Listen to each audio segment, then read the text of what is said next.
Are you curious to know how a fitting runs from A to Z? Today I'm going to walk you through a full demo of a fitting, and I'm going to be using Melissa here, who is my Missy Alvanon mannequin. But in your fitting, you ideally want to be using a real life person. Okay guys, our next fitting today is going to be the women's V-neck t-shirt. This is our second prototype. Last time we fit this style, we increased the neck width, we lower her front neck drop. We had some issues with the sleeve, and so we also increased the sleeve length about 1/2 of an inch.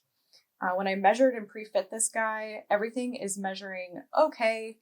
We have the chest, waist, and bottom opening are measuring a little bit out of spec big.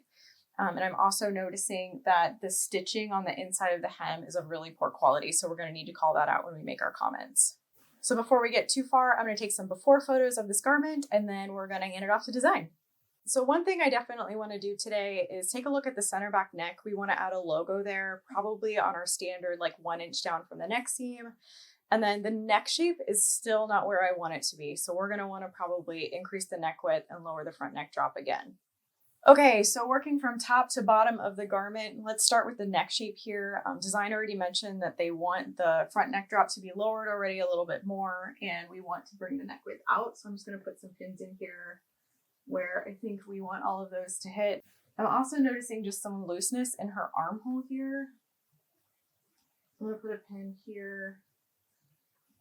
And then I think because the waist and bottom opening really measured over, we should probably try to take it back to spec.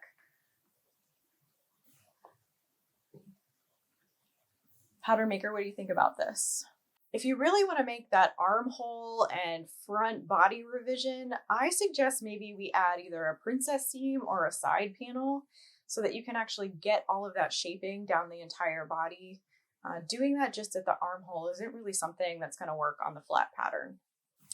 I'm okay with adding a side panel seam as long as it's not too far towards center front or center back. So can we move those pins over so that they're not that close to center front? Okay, great. Let's move the pins over here so that we can accommodate a little bit more of a side panel. And when we do this, we're going to make sure that we need to cancel this true side seam too. That's something we're going to need to do. Okay, great. Do we have any cost issues on this style? The developer and I reviewed the cost yesterday, and coming in at an $11 FOB from the factory, we're only hitting a 45% margin, which is a little bit low for where we want to be.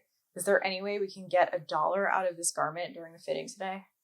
It looks like the fit changes that we're adding to this style will probably be negligible on the cost. Like, we are adding a couple additional seams by adding the side panel instead of a true side seam, but it might actually help with the yield to have the additional panel. So I can work with the factory on that. I'll negotiate it with them.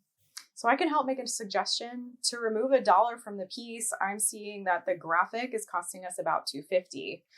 What if we made the graphic smaller? Do we think we could actually get $1.50 out of the price? Would someone be able to ask the factory about that?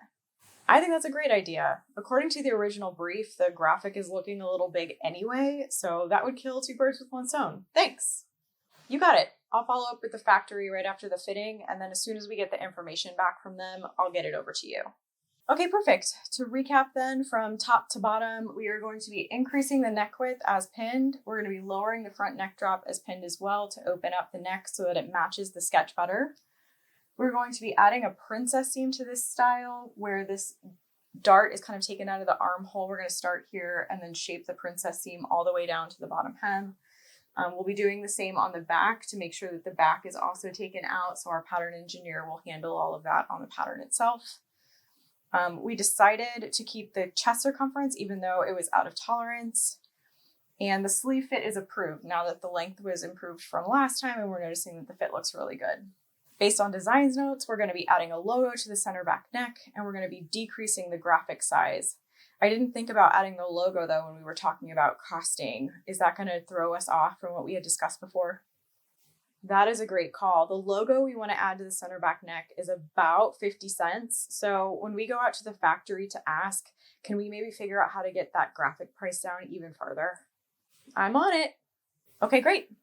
I recommend that next time we have design and product management probably come back into the fitting, because we had some cost issues this time and we're moving a lot of seams around, and we want to make sure that design is happy with the neck shape. After that, they won't be required to attend, but can if they want to. So they can take some time back to their calendar if they wish. I'm going to take some after photos, and then we're going to move on to the next style. And that is how it's done, ladies and gentlemen. As a sneak preview for weeks to come, you'll notice that all of that fitting was done with potentially only 2 people in the room together, the tech designer and the fit model. It could be possible that virtual fittings are the best way to go to make sure that we don't agonize all over all of the details and nitpick while we're in the room together. More about remote fittings coming soon. If you liked this video and it helped you at all, please help to leave us a review, like and subscribe our YouTube channel, and we'll see you next week.